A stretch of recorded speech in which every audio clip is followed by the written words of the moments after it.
kita mulai. Selamat pagi. Kita lanjutkan analisis finansial dengan topik kelayakan investasi ya. Kita sampai pada kriteria yang kelima ya, yaitu payback period atau disingkat PP.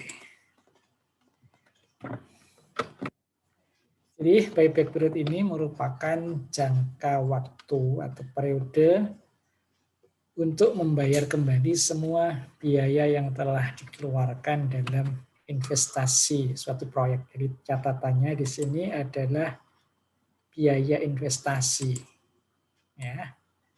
Jadi apa yang dikeluarkan, semua biaya yang dikeluarkan untuk keperluan investasi itu kira-kira dengan keuntungan yang diperoleh setelah beroperasinya suatu proyek itu akan tertutupi kembali biaya investasi itu selama berapa tahun ya. Jadi waktu yang diperlukan untuk menutup biaya investasi itulah yang kita namakan sebagai payback period. Jadi hanya memperhitungkan biaya investasi saja. Ini berbeda dengan BEP atau impas, ya, titik impas. BEP itu break even point. Nah, nanti di bagian akhir dari ini pembahasan tentang payback ini kita akan lihat apa bedanya payback period dengan BEP ya. Indikator dari payback period adalah kecepatan pengembalian. Jadi waktu yang diperlukan itu berapa tahun, itu makin cepat makin baik. Jadi tidak ada patokan berapa waktu yang normal atau yang ideal. Jadi di sini tidak ada pembanding seperti halnya untuk yang lain ya, untuk yang NPV maupun yang lain-lainnya itu selalu ada patokannya. Jadi kalau apa itu BCR ya itu lebih dari 1, kalau NPV lebih dari 0. Nah di sini tidak ada. Jadi intinya makin cepat suatu proyek itu mengembalikan biaya yang sudah dikeluarkan untuk investasi itu makin baik. Jadi tidak ada harus kurang dari sekian, tidak. Jadi makin cepat tentu makin baik. Karena dengan tingkat kecepatan yang baik atau yang sangat cepat itu artinya apa? Proyek ini menguntungkan gitu. Jadi dengan NPV yang besar tentu akan memperpendek waktu untuk mengembalikan uang yang sudah dikeluarkan untuk investasi dulunya itu ya.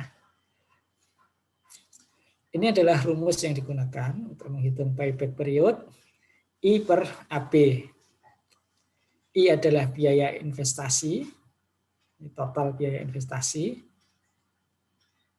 AB adalah benefit yang diperoleh setiap tahunnya secara merata.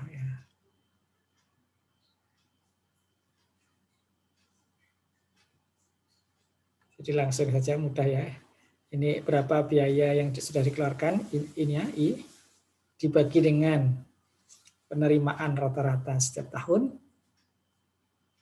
Ya, itu nanti ketemu berapa tahun. Jadi satuannya dalam waktu ya.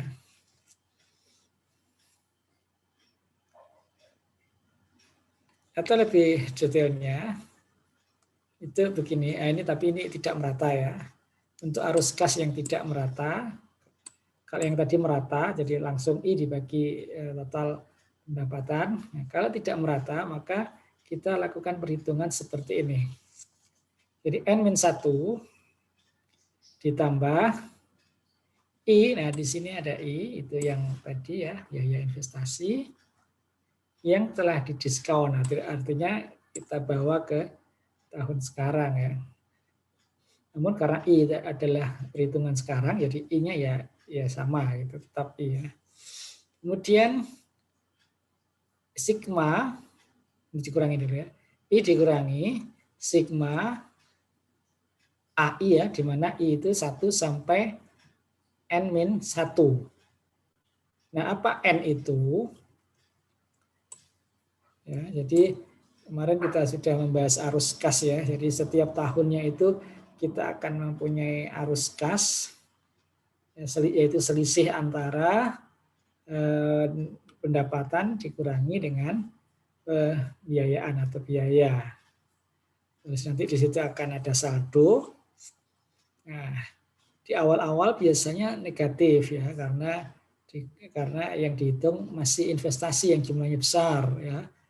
Dengan pendapatan yang mungkin sedikit, maka pendapatan di tahun pertama, kedua, dan seterusnya itu mungkin masih belum bisa memenuhi biaya investasi sehingga negatif. Nah, pada saat pergantian menjadi positif, nah, pada saat itulah kita anggap sebagai N ya, yaitu tahun. Misal 5 tahun, misal tahun 1, 2, 3, 4 itu negatif, begitu masuk tahun 5 itu positif, maka N-nya sama dengan 5. Jadi 5 min 1 artinya 4 di sini. Berarti nanti di sini 1 I itu 1 sampai 4 ya. Kemudian A ini adalah AI ya. Itu kalau AN aliran kas tahun ke N. Kalau AI aliran kas ada tahun ke I. I itu yang itu tadi ya, 1, 2, 3, 4 dan seterusnya itu. Dibagi 1, dikalikan 1 per AN. AN ini adalah nilai daripada tahun yang positif tadi gitu. Tahun kelima contohnya tadi ya. Nah, itu rumus payback period. Misal begini ya. Ini tahun ke-0, 1, 2, 3. Nah, misal tahun kelima itu sudah menunjukkan arus kas yang positif atau saldonya positif. Ya, jadi ini biaya investasi ada di tahun ke-0.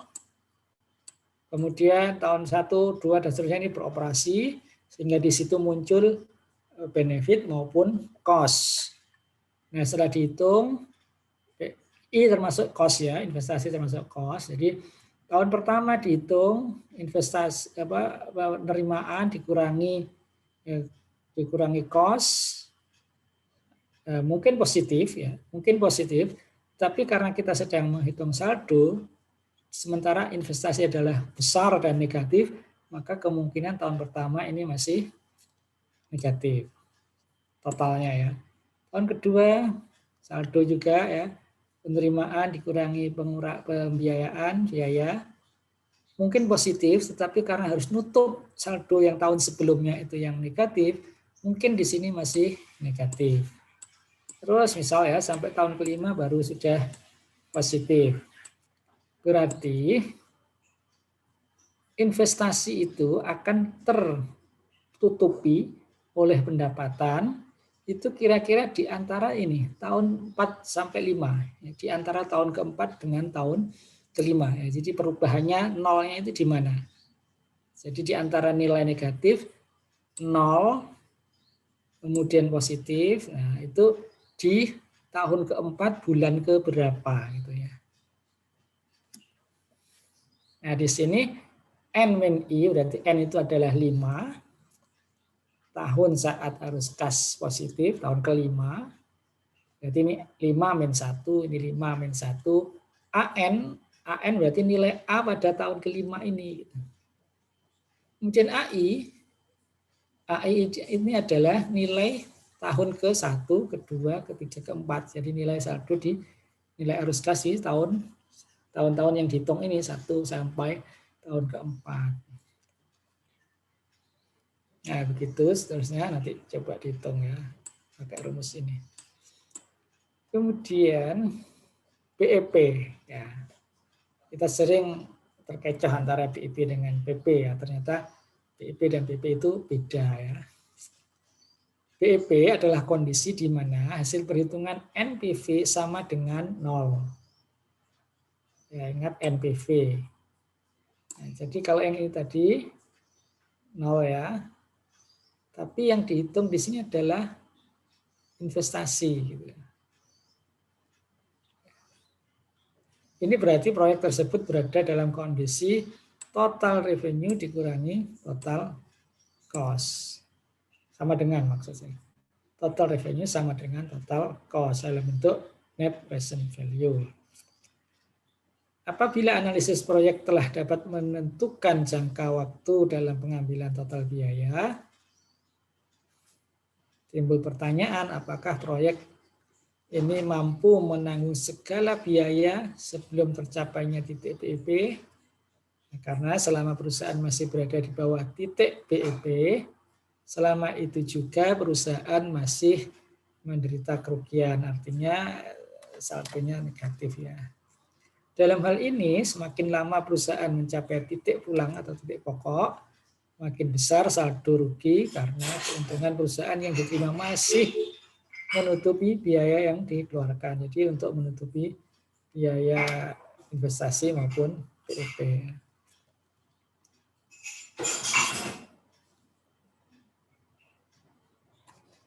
Oke, sekarang formula yang digunakan untuk menghitung BEP seperti ini ya, BEP T tahun sebelum terdapat BEP. Kalau di contoh yang tadi itu ya 1 sampai 4 itu ya, berarti tahun keempat ya. Kemudian 4 itu ya, 4. Ini TC, T kali C jumlah total cost. TC total cost yang telah didiskon. Telah didiskon itu artinya telah dibawa ke tahun sekarang. Ke nilai present value ya. Kemudian B IOP, jumlah benefit yang telah dikeluarkan, telah didiskon sebelum break even point. Terus BP adalah jumlah benefit pada break even point. Nih. Nah, mungkin agak sulit, kita coba lihat perbandingannya di sini ya. Nah, PP dan BEP.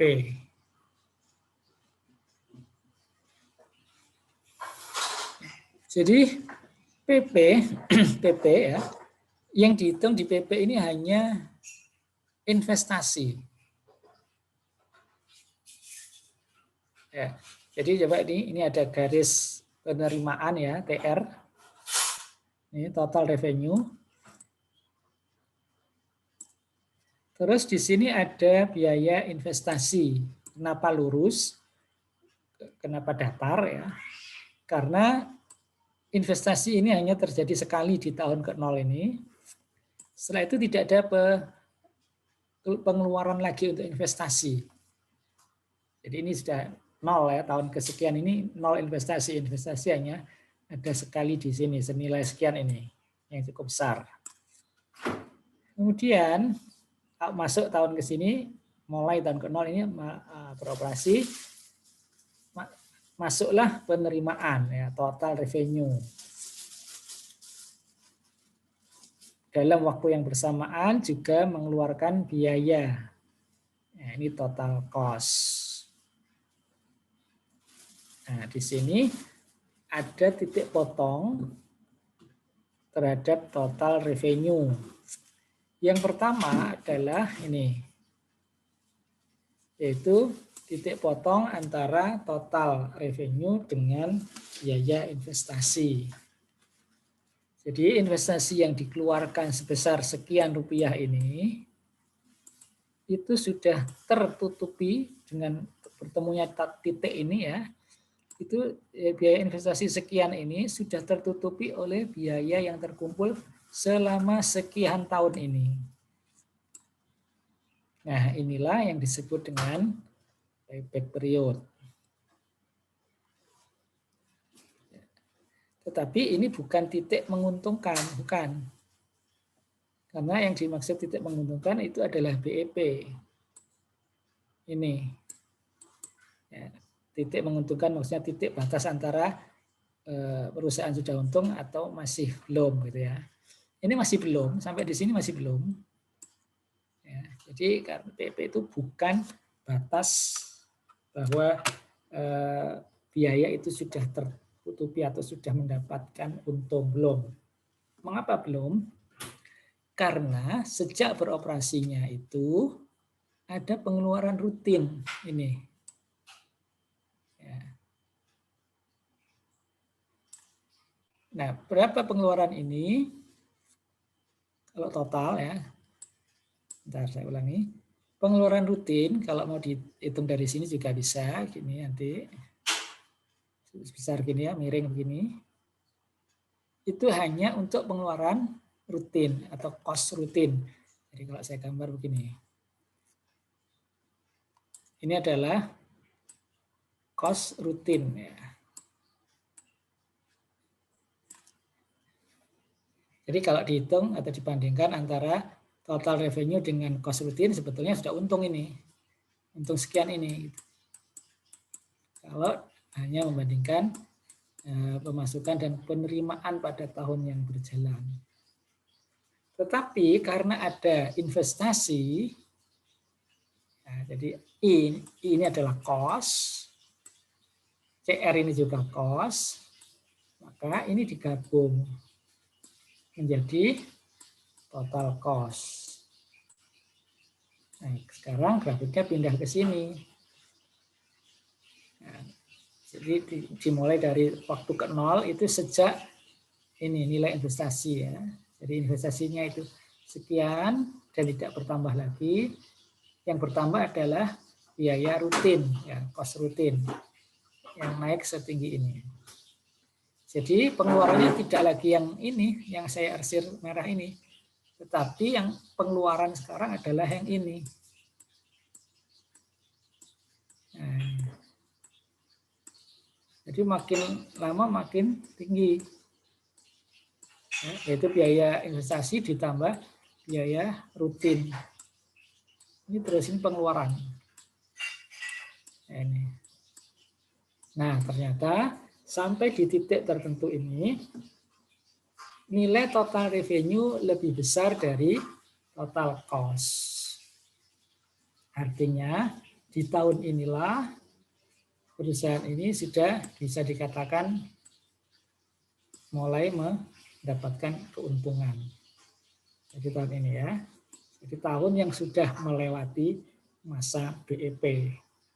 Jadi semua total yang dikeluarkan, baik untuk investasi maupun untuk cost rutin ya, UM ya, nah, itu sudah terpenuhi atau nilai keuntungannya itu sudah lebih besar dari total cost. Jadi inilah mulai untung itu di sini.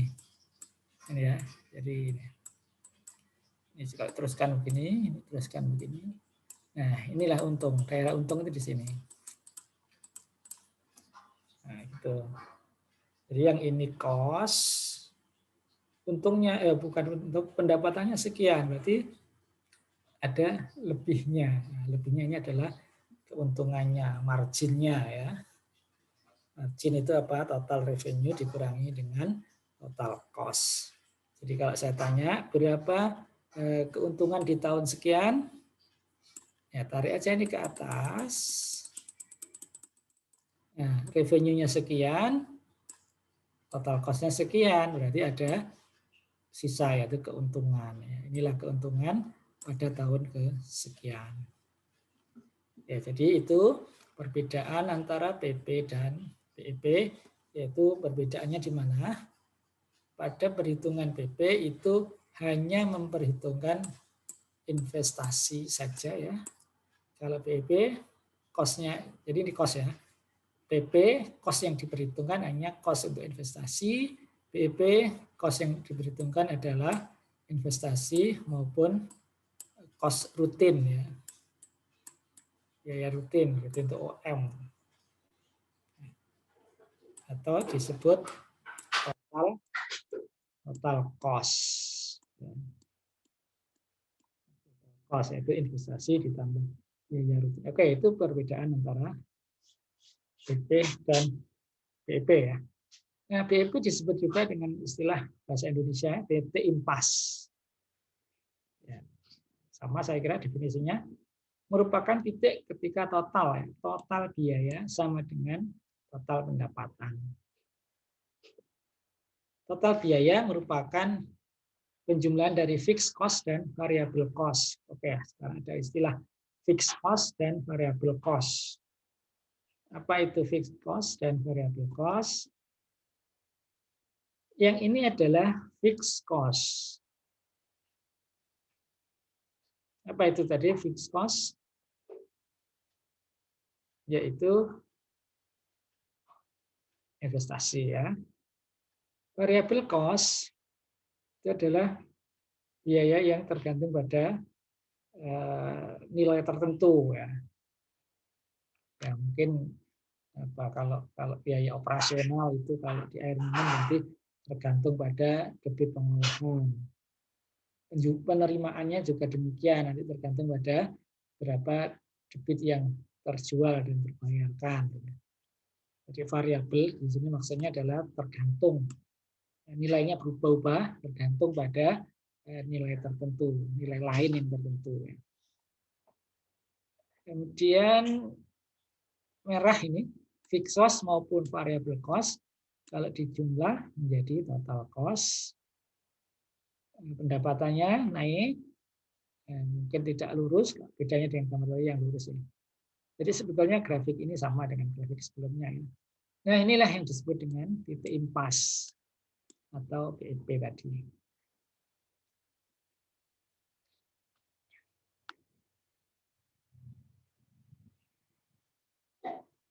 Oke, saya kira ini sama rumusnya ya. Berikutnya adalah terakhir ini profitability index PI, yaitu menghitung melalui perbandingan antara nilai sekarang dari rencana penerimaan kas bersih di masa yang akan datang dengan nilai sekarang dari investasi yang telah dilaksanakan. Perbandingan.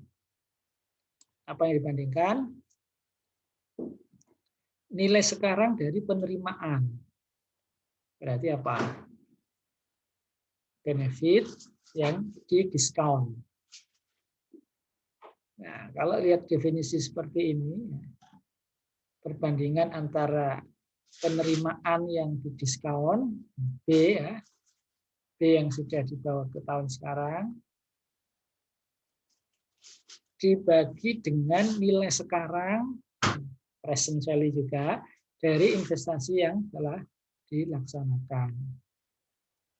Dari investasi yang telah. Nah, kalau lihat definisi ini ternyata itu sama dengan gross VCR.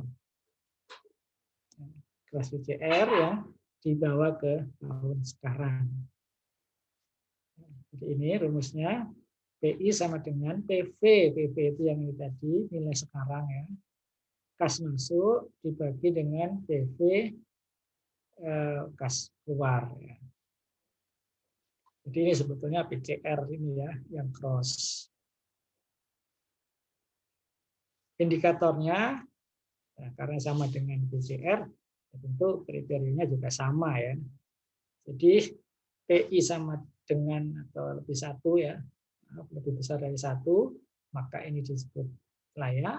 Kalau kurang dari satu, maka itu tidak layak.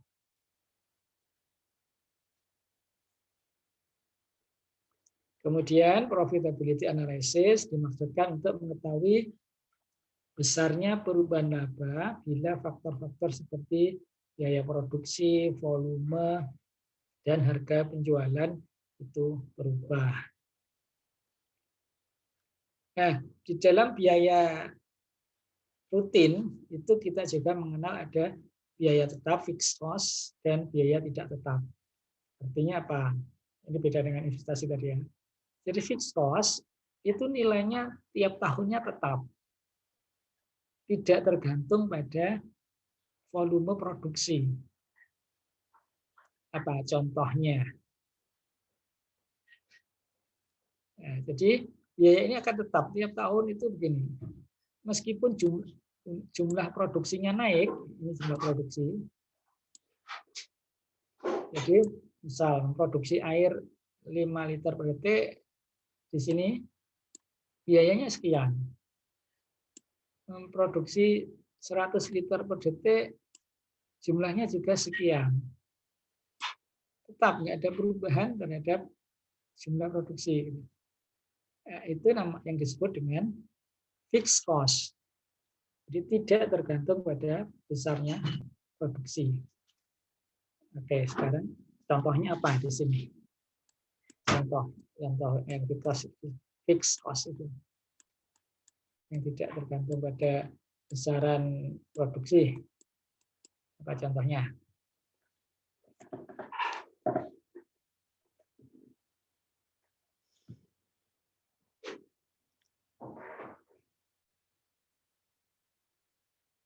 Anggap saja ini produksinya itu tidak terlalu besar gitu ya, ini apa perubahannya ya.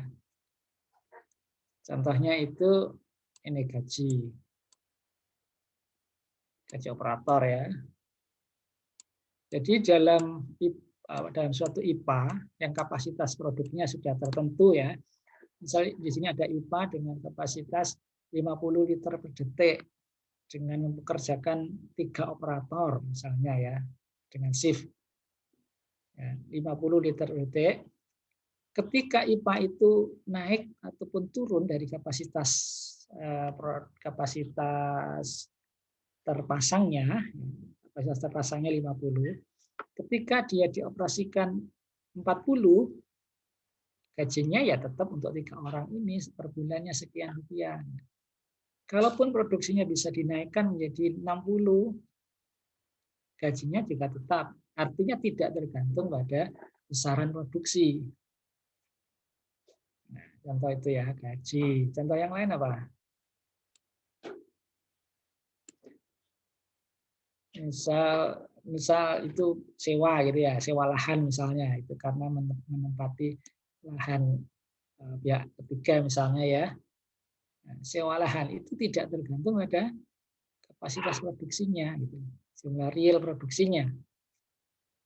Misalnya sewa lahan atau sewa kantor misalnya ya. Terus apa lagi ya? Ya intinya itu ya. Kalau ini apa? Air baku, listrik, bahan kimia itu termasuk fixed cost atau bukan?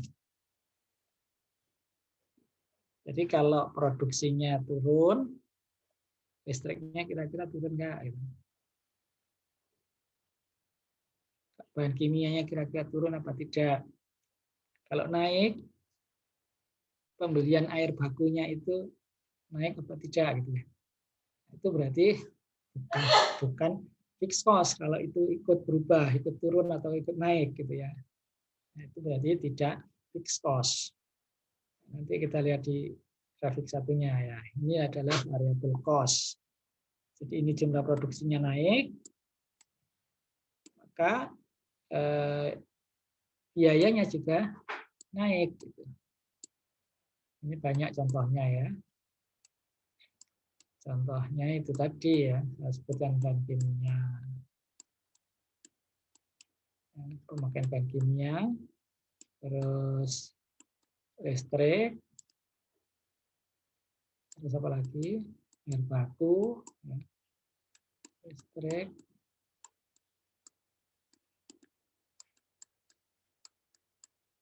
dan lain-lain ya. Pokoknya yang tergantung pada volume produksi. Ya.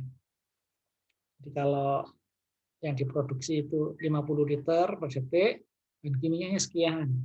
Kalau produksinya naik menjadi 60 liter per detik, itu bahan kimianya ikut naik ya, karena pemakaiannya itu kan miligram per liter ya, jadi berdasarkan konsentrasi kan. Konsentrasi itu kan per volume. Jadi kalau volume airnya naik, tentu pemakaian miligramnya atau kilogramnya itu juga ikut naik. Dan listrik itu ya, misal untuk pompa. Kalau yang dipompa itu 50 liter per detik, sekian watt kebutuhan listriknya. Kalau 60 tentu ikut naik kan ya. Kita ingat rumus P ya. P untuk pompa itu ya. P sama dengan rho G H Q ya. Di situ ada Q, ada debit. Jadi naik turunnya power listrik atau kebutuhan listriknya itu tergantung pada debit air yang dipompa. Oke, itu kalau pompa. Kemudian listrik untuk keperluan yang lain, kalau selama itu dia tergantung pada volume air yang diproduksi, maka dia termasuk variable cost. Oke, kita sudah selesai 6 parameter untuk menganalisis atau menilai kelayakan investasi. Apakah ada pertanyaan dari 6 yang sudah kita bahas itu ya, ada PCR, NPV, IRR, ARR, payback period, dan terakhir PI, Profitability Index. Silakan, kita selesai, ini tinggal soal-soal semua. Jadi ini ke belakang, ini nanti isinya soal semua. Mungkin ada yang tanya, saya persilakan. Sebelum ke soal-soal.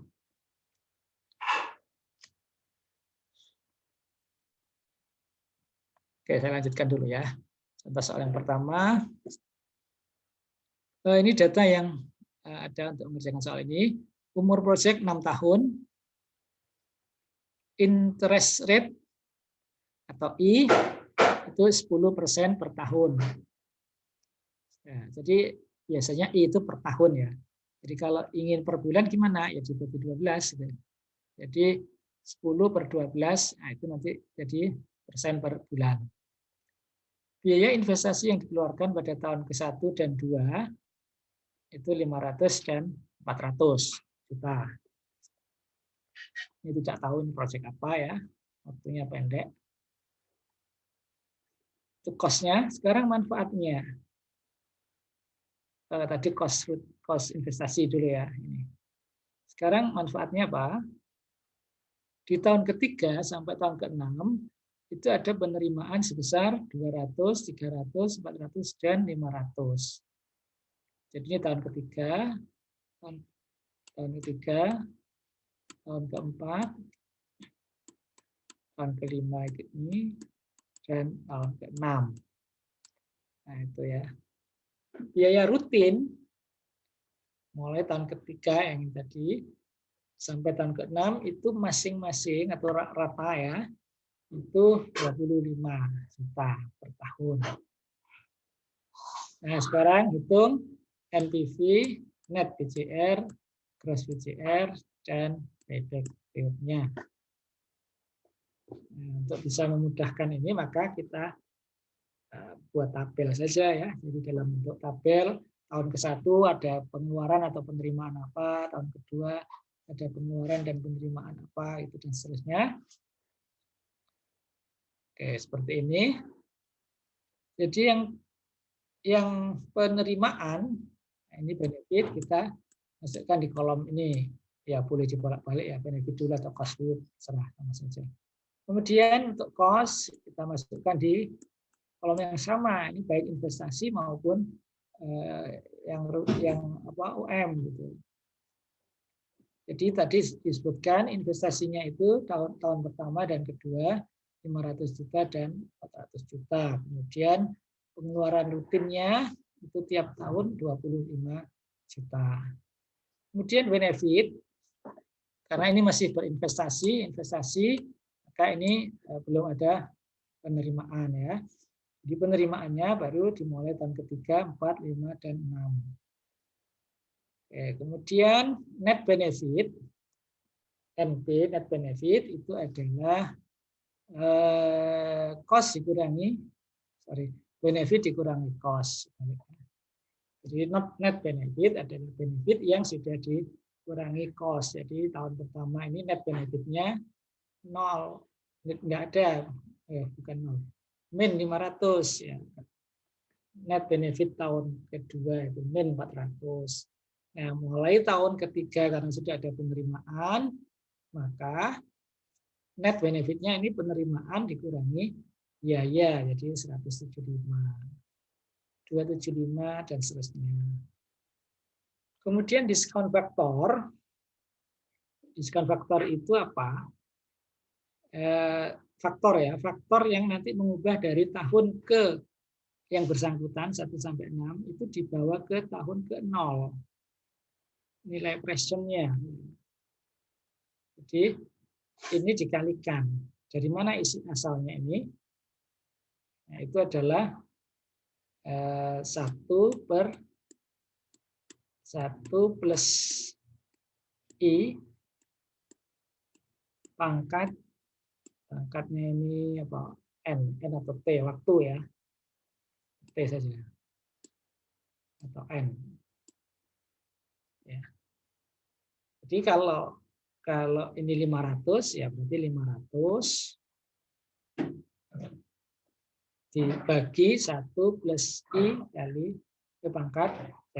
T-nya berapa? Kalau tahun ke-1 ya 1 ke 0 berarti berapa tahun? 1 min 0. 1 tahun ya.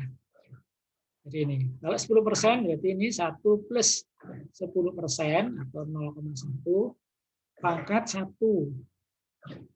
Karena tahun pertama. Tahun kedua nanti pangkat 2. Tahun ke-6 pangkat 6. Nah, itu adalah nilai ini ya, diskon faktornya. Ada I 10%. Kemudian PV 10%, PV berarti nilai present. Nilai presentnya adalah 500 ini, itu kan tahun pertama. Jika dibawa ke tahun ke sekarang, itu menjadi min 454. Pada tahun kedua, nilainya min 400. Kalau ini dibawa ke tahun sekarang menjadi min 330. Nah, begitu seterusnya. Jadi ini kali ini ya. Ini NB kali diskon faktor ya.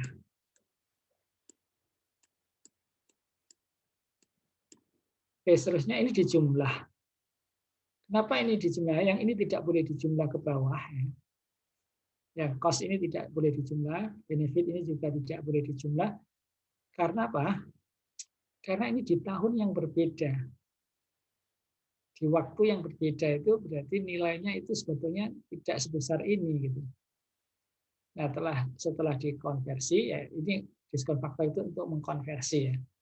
Mengkonversi nilai dari satu waktu ke waktu tertentu ya. Dalam hal ini dari waktu ke I ini ke T ini atau N ya, itu dibawa ke tahun ke 0 present atau ke tahun sekarang. Jadi nilainya ini terus ya turun. Nah, jadi 475 itu sebetulnya 267 kalau nilai sekarangnya gitu. Karena ini sudah berada di nilai sekarang semua, maka ini boleh dijumlah. Ya, hasilnya 34 jadi juta ya. 34 juta. Ini satuannya rupiah ini. 34 juta 0,75 ya. 34,75 juta. Oke.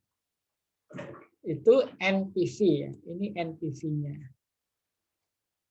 Jadi nilai dari tahun-tahun yang nanti itu dibawa ke tahun sekarang, namanya present value. Kalau di total semua jadi net present value.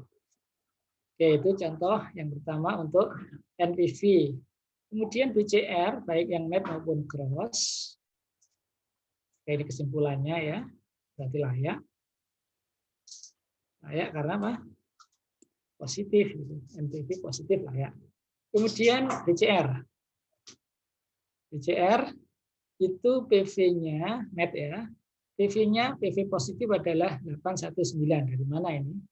Dan PV negatifnya 784. Maka ini dibagi ya, PV positif dibagi PV negatif sama dengan 1,044. Nah, artinya apa? Lebih dari 1 ya. Lebih dari 1 maka ini disebut layak. Oke, sekarang apa ini? Kan kemarin itu apa? Sigma itu ya. Sigma B min C terus dibawa ke diskon faktor ya. Diskon faktor dibagi dengan C min B kan gitu. Masih ingat nggak? C min B. Terus diskon faktor juga. Nah, itu sama dengan ini. Sama dengan PV positif. Ya, ini kan P positif. Benefit dikurangi cost kan berarti positif. C dikurangi benefit itu present negatif. Nah, ini kita lihat ke sini. Itu dari mana? 89 berapa itu tadi? 819 dan 784. 819.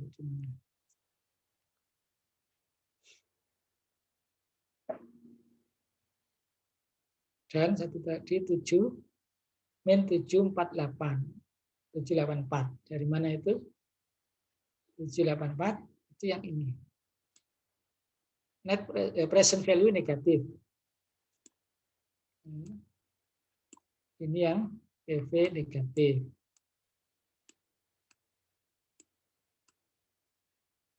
Yang ini, nah ini kalau dijumlah itu nilainya yang ini tadi.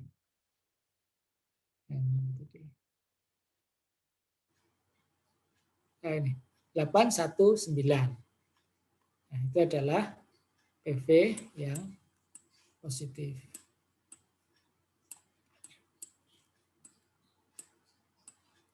Oke, itu caranya ya. Kalau yang dulu kan langsung satu persatu begini ya. Boleh juga dengan cara seperti ini.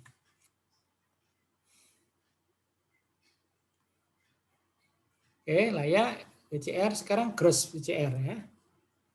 Gross VCR itu langsung ini PV cost dan PV benefit. Jadi yang cost-cost ini dikumpulkan semua, dibawa ke PV, hasilnya ini. Jadi yang ini ya, ini nanti dibawa ke sini. Ini jadi 500 berubah jadi 454 dengan diskon faktor sebesar ini ya. 25 menjadi 15, menjadi 14, gitu. Dijumlahkan semuanya, hasilnya 850.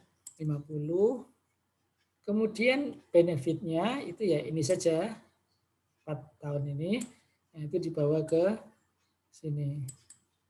Ini ya, 200 menjadi 150, 300 menjadi 200, dan seterusnya, dijumlahkan semua.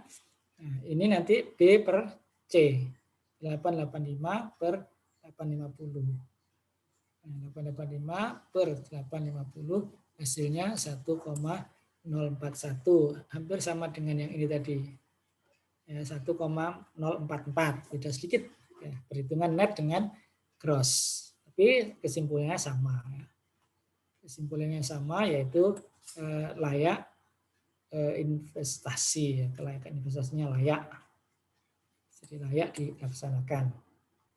Jadi kita sudah menghitung 3 ya, NPV, gross VCR, dan net VCR, semuanya layak. Kemudian IRR.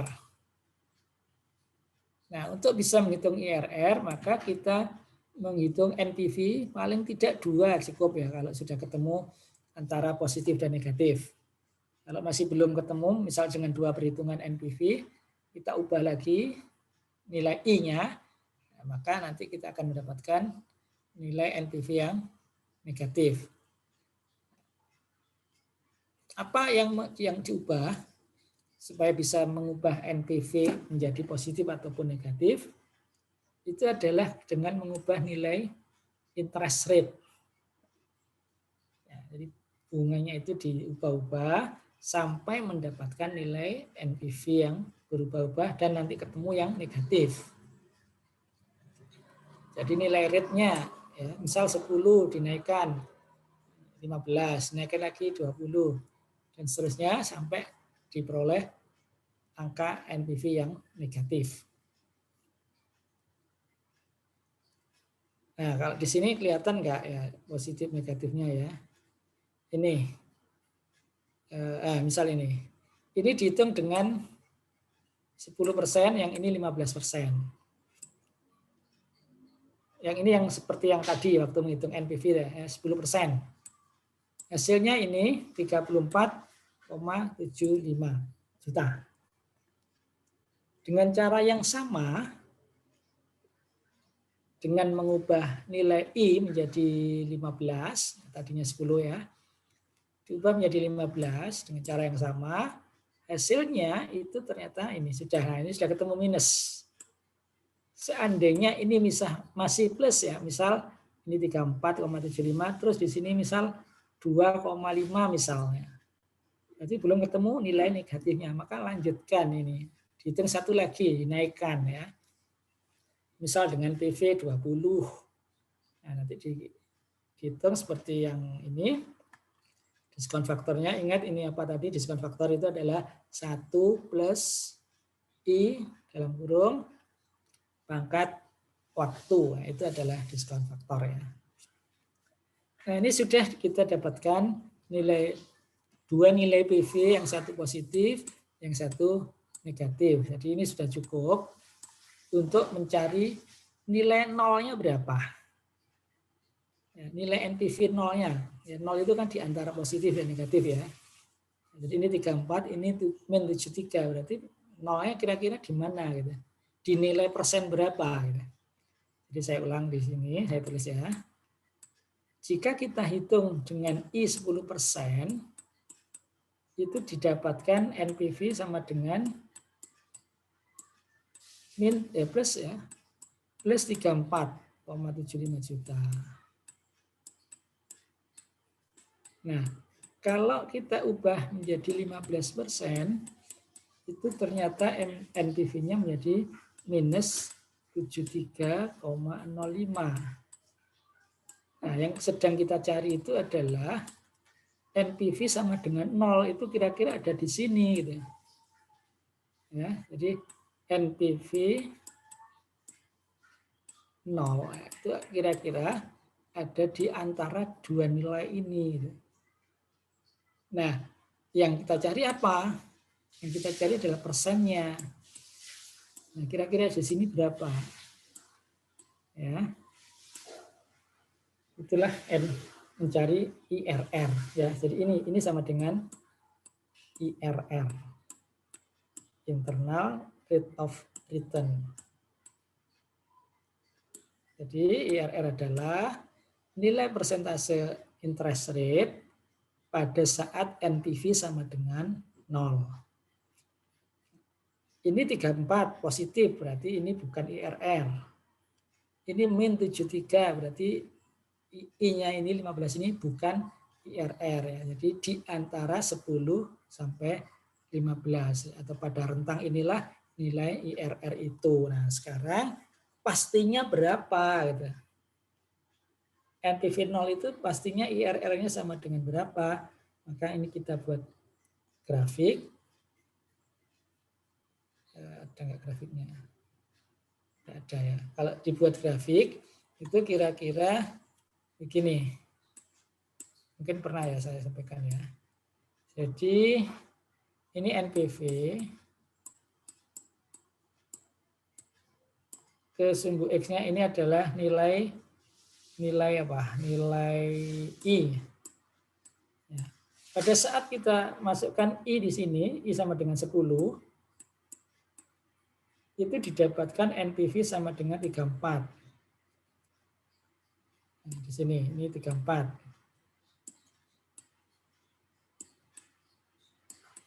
Kita naikkan menjadi 15 I-nya. Ternyata hasilnya min 73 di bawah. Sini. Nah, jadi ini min 73. Min ya.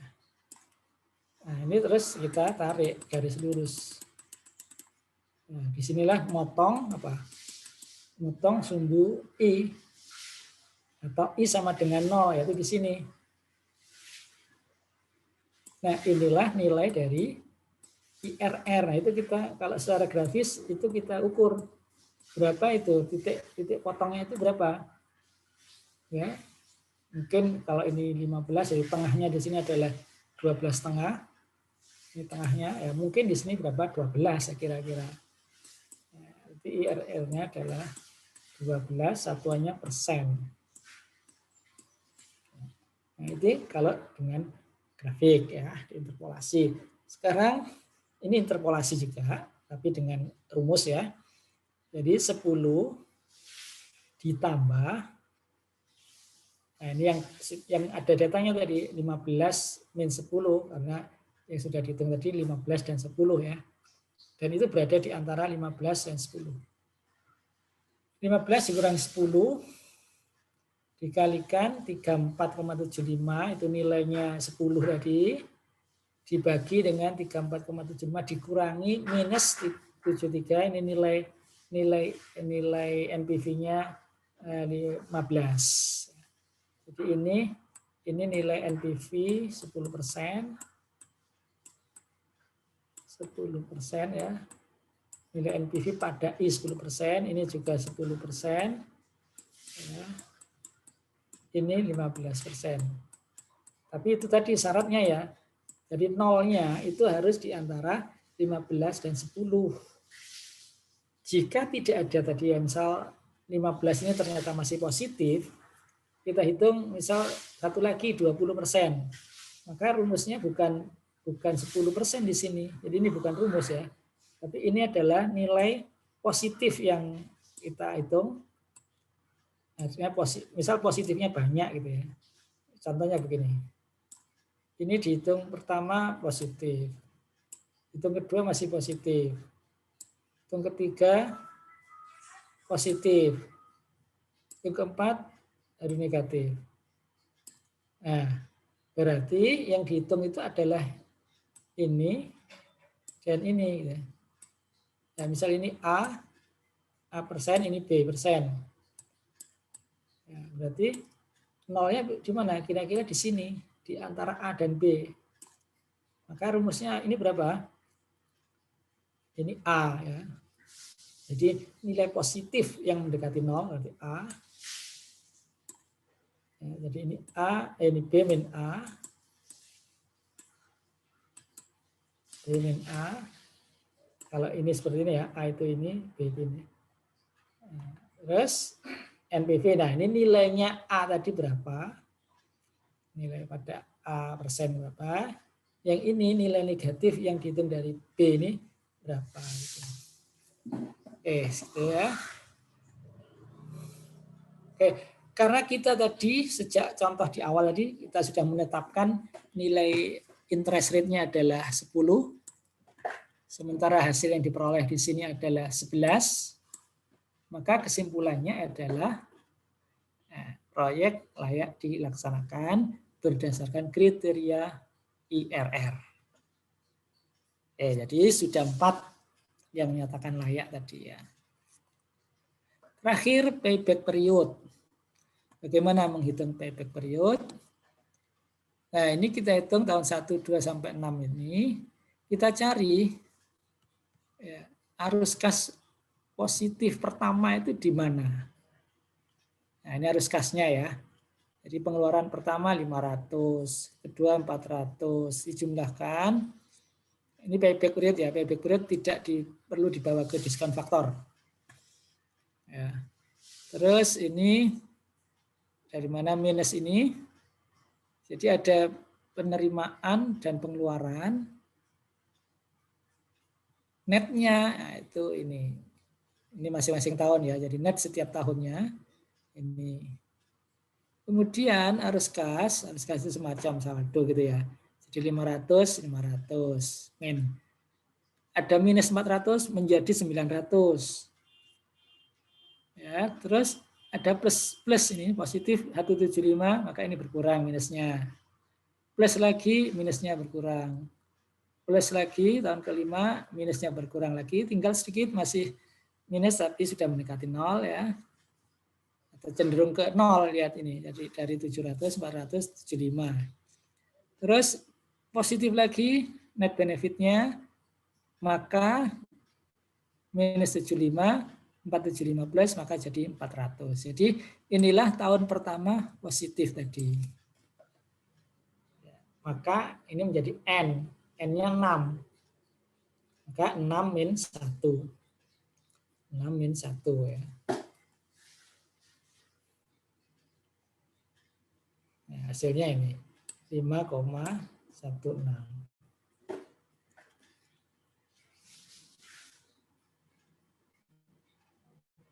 Oke. Kalau kita lihat definisi tadi, sebetulnya ini lebih ke arah BEP ya, bukan PP ini ya, karena yang dihitung itu termasuk ini benefit dan cost.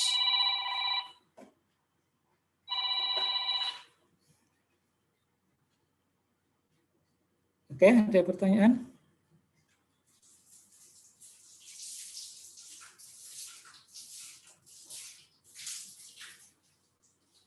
Kalau tidak, saya lanjut ke sini ya. Contoh yang kedua, ini terkait dengan listrik ya, PLTA. Daya listriknya adalah daya yang akan dibangun ya. Daya terpasangnya 33 megawatt. Dengan investasi, ini satuannya per kilowatt berarti bukan nilai aslinya ya. Untuk konstruksinya itu 1000, kalau pakai dolar itu berarti ribuan ya. Jadi $1000 per kilowatt. Artinya apa? Investasi totalnya adalah $33.000 gitu ya. Jadi ini karena ini per kilowatt.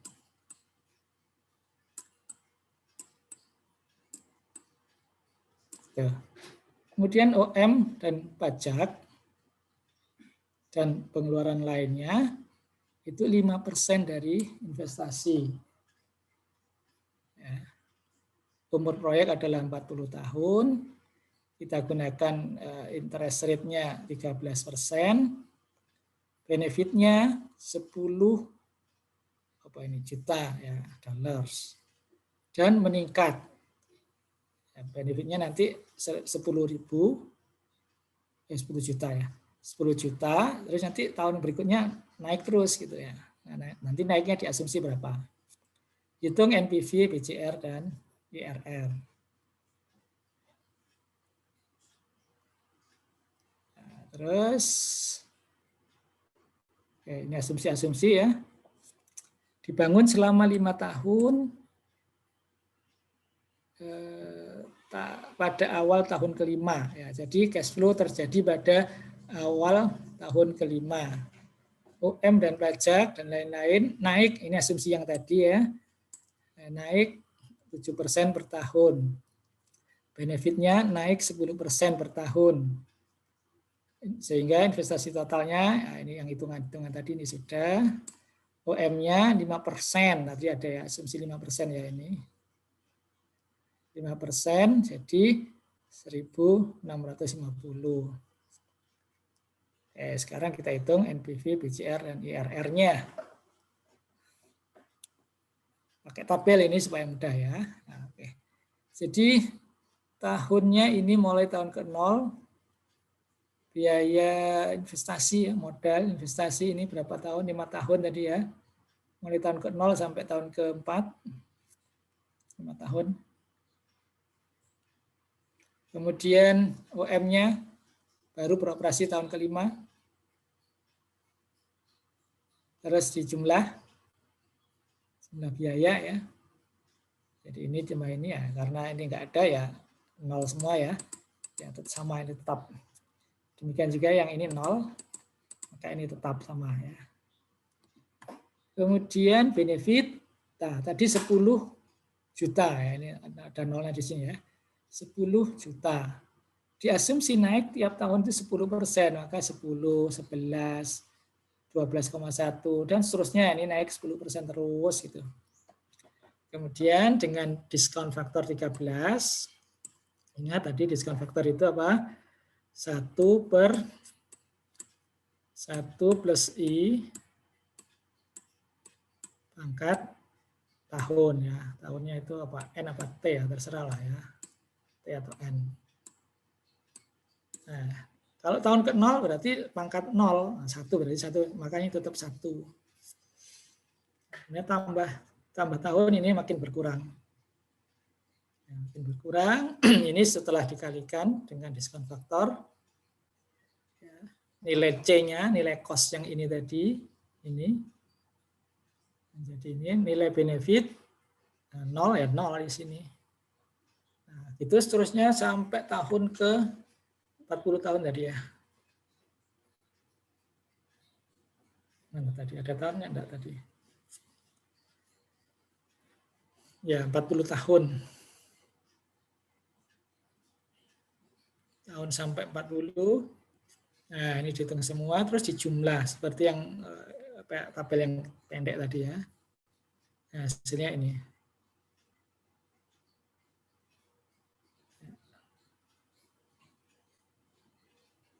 Oke, ketemu sekarang NPV-nya adalah 80, BCR-nya 2,71. Jadi dengan dua kriteria ini sudah layak, ini layak. Sekarang IRR-nya.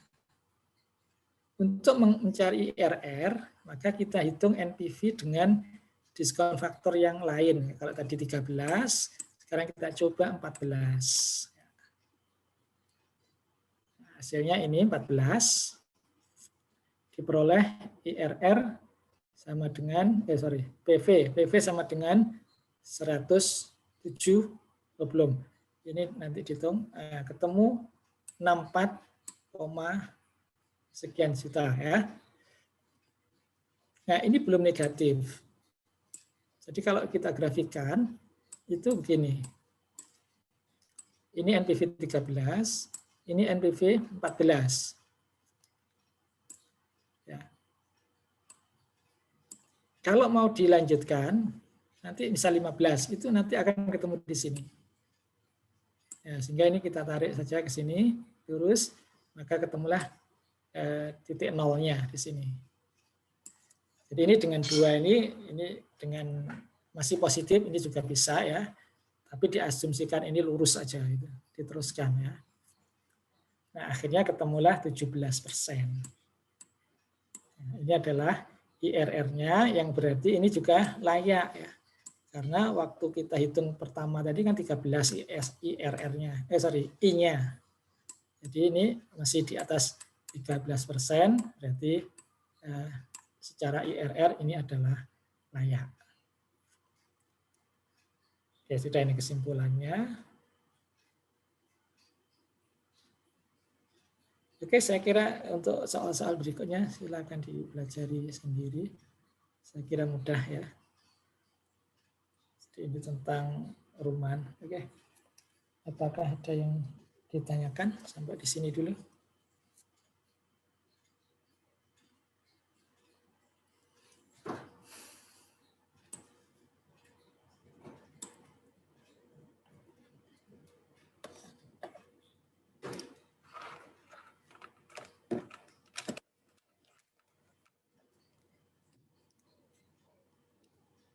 Apakah ada pertanyaan?